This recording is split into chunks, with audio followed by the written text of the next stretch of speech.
তার বন্ধুরা আজকে স্বপ্নে রান্নাঘরে আমি শেয়ার করবো তোমাদের সঙ্গে লাউ পাতার ভর্তা। তো এই যে নিয়ে নিয়েছি লাউ পাতা, আর এই যে খুব কচি কচি পাতাগুলো যেমন আমি এইভাবে বেছে নেবো। দেখতে পাচ্ছি বন্ধুরা, আমি এই যে এইভাবে লাউ পাতাগুলো ধুয়ে নিয়েছি। এরপর আমি একটু লাউ পাতাগুলো কেটে নেবো।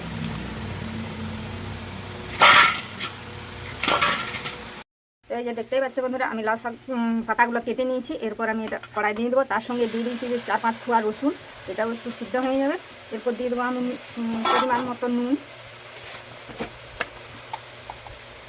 দিয়ে দিলাম। দিয়ে এবার আমি ওটা ঢাকা দিয়ে দেবো। ঠিক আছে বন্ধুরা, আর লাউ পাতাগুলো খুব সুন্দর সিদ্ধ হয়ে গেছে। এটা এবার আমি নামিয়ে নেবো, দিয়ে শিলে বেটে নেবো।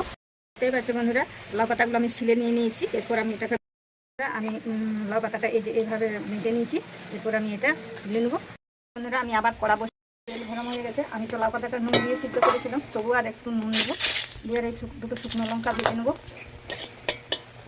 এই দুটো লঙ্কা ভেজে নিয়েছি, ভাজা হয়ে গেছে। এগুলো একটু তুলে নেবো। দিয়ে ফোড়নে দিয়ে দেবো একটু কালো জিরা আর দুটো রসুন কুচি। ফোড়ন ভাজা হয়ে গেছে, লাল লাল হয়ে গেছে রসুনগুলো। এরপর দিয়ে দেবো আমি লাউ পাতার বাটাটা। আমি একটু ভালোভাবে ভেজে নেবো। এটা আমি ভেজে নিয়েছি। এরপর আমি দিয়ে দেবো সেই লঙ্কা ভাজা যে আমি একটু হাতে করে গুঁড়ে নিয়েছি, সেই লঙ্কা ভাজাটা আমি দিয়ে দেবো। দিয়ে আবার ওটাও আমি একটু ভালোভাবে ভেজে নেবো। এরপর এটা আমি নামিয়ে নেবো। আচ্ছা বন্ধুরা, লাউ পাতার ভর্তা কি সুন্দর, গরম ভাতের সঙ্গে খুব ভালো লাগে।